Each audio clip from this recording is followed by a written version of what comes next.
Hello, ভালো আছো সবাই? আচ্ছা দেখো, আজকে একটা ছোটো ভিডিও নিয়ে এসেছি।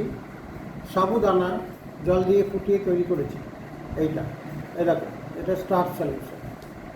বাড়িতে সবাই সাবু, তোমরা জানো সাবুদানা চেনা একটা পদার্থ। এটা স্টার্চ সলিউশন। এটা বেটাডিন মেডিকেল স্টোরসে পাওয়া যায়। এর আগের ভিডিওতে বলেছি, দেখতে পাবে, ফলো করো করলে। আর সেইখান থেকে 2-4 ফোঁটা নিয়ে জল দিয়ে একটা সলিউশন বানিয়েছি, আয়োডিন। তার মানে এটা আয়োডিন সলিউশন, স্টার্চ সলিউশন। এই দুটো মিশিয়েছি, তৈরি হচ্ছে স্টার্চ আয়োডাইড। একটা deep blue black colour starch iodide. এখন আমরা এই স্টার্চ আয়োডাইডের যে ডিপ ব্লু ব্ল্যাক কালার, সেই কালারটার সাথে আমরা দেখতে চাইছি, এখানে রেখেছি আমরা অক্সালিক অ্যাসিড। সেই অক্সালিক অ্যাসিড এর আগে বলেছি তোমাদের, অক্সালিক অ্যাসিড হার্ডওয়্যারে কিনতে পাওয়া যায়, ওই মার্বেল গ্লো পালিশ করে। সেই অক্সালিক অ্যাসিড ক্রিস্টালাইন সাবস্ট্যান্স। সেই অক্সালিক অ্যাসিড খানিকটা নিয়েছি, এখানে নিয়েছি। অক্সালিক অ্যাসিড খানিকটা আমরা এখানে নিয়েছি।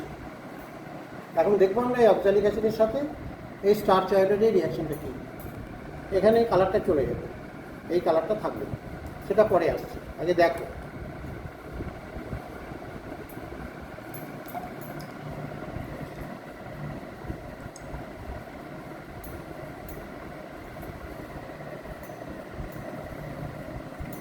ভালো করে লক্ষ্য করে দেখো, কালারটা চলে যাচ্ছে, দেখো ব্রাউন হয়ে যাচ্ছে, আস্তে আস্তে আস্তে আস্তে ডিপ কালারটা চলে যাচ্ছে, এবং একটা গ্যাস বেরোচ্ছে, কার্বন ডাইঅক্সাইড গ্যাস।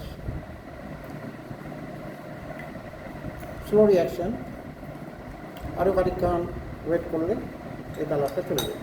অর্থাৎ স্টার্চ আয়োডাইডের কালারটা চলে গেল। কারণ কি, যে অ্যাকচুয়ালি স্টার্চের সঙ্গে ট্রাই আয়োডাইডের যে রিয়াকশানটা এখানে আমি লিখে রেখেছি, দেখো স্টার্চের সাথে ট্রাই আয়োডাইড, এই I3 প্লাস I মাইনাস হয়ে যুক্ত হয়ে হয়েছে I3 minus iodide, try iodide বলি এটাকে আমরা। স্টার্চের সঙ্গে রিয়াকশান করে ব্লু ব্ল্যাক তৈরি করেছে এই কালারটা, এই blue black colour, deep blue black.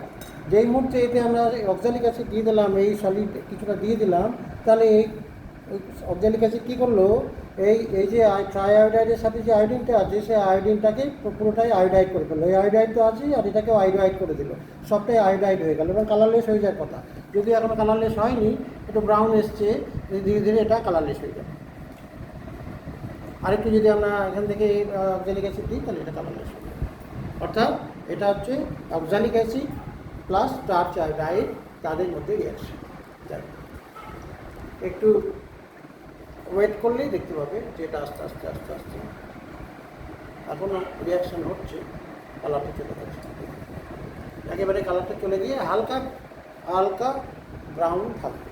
কেন, কিছুটা আয়োডিন থেকে যাচ্ছে, আয়োডিন এবং আয়োডাইড মিশে এটা ব্রাউন কালার, যেটা অরিজিনাল আমরা আয়োডিন সলিউশনের যে কালারটা, সেই কালারটা একটা ব্রাউন কালারটা থেকে যাচ্ছে। এই হচ্ছে আজকে ভিডিও, তোমাদের সাথে আলোচনা। এটা দেখো, লিখে রেখেছি আমি, পরিষ্কার করে দেখো, দেখলে বুঝতে পারবে রিয়াকশনটা কেমন কী হচ্ছে।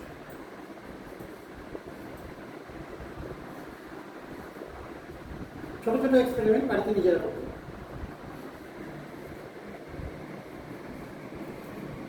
ওকে, থ্যাংক ইউ।